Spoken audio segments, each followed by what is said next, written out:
I work a lot with young persons who want to become teachers. When I came back from being an associate dean and a department head, I decided that I wanted to work with undergraduates. And so, as well as my graduate courses, I also work with people who want to become either ed policy, have careers in educational policy, or become teachers. And so that is a real important concept to me.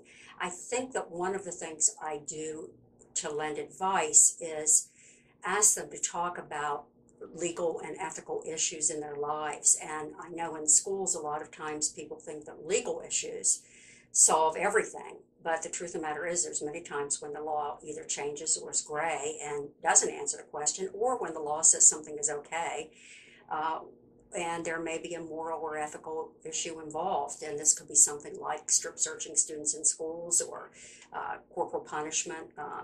There's already 20 states that still allow corporal punishment. Only 30 have said it's illegal. And is that an ethical question? I believe it is, whether you choose to do that or not. And, do you comply with family requests if they want a student hit at school? What do you report to child services? When do you make that decision?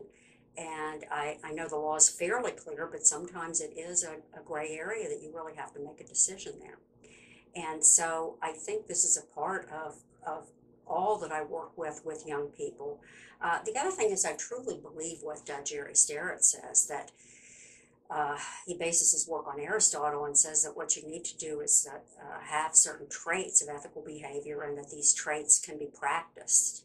And so what I try to do in class is to get the students to really think about ethical behavior, and also to look at laws and what was legal many years ago that we would never consider legal today, and vice versa. What is legal today that years from now we might think, why would we ever do that?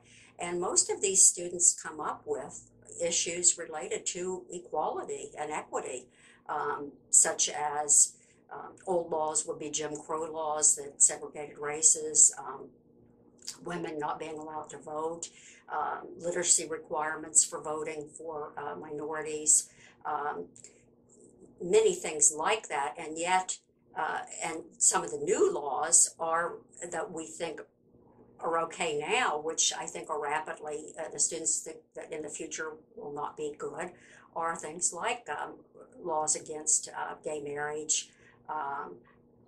There's also been a lot of emphasis on interracial marriage in the past. That wasn't even legal. You could get arrested for that. Now, nobody thinks a thing of it. So I think those kind of equality issues are very, very important. And I teach the students to do it this way because I want them to critically look at what's going on today and to understand that maybe in the future these might not be, we may be doing something that everybody thinks is perfectly ethical and legal right now, and in the future we may think, my gosh, how could we have ever done that?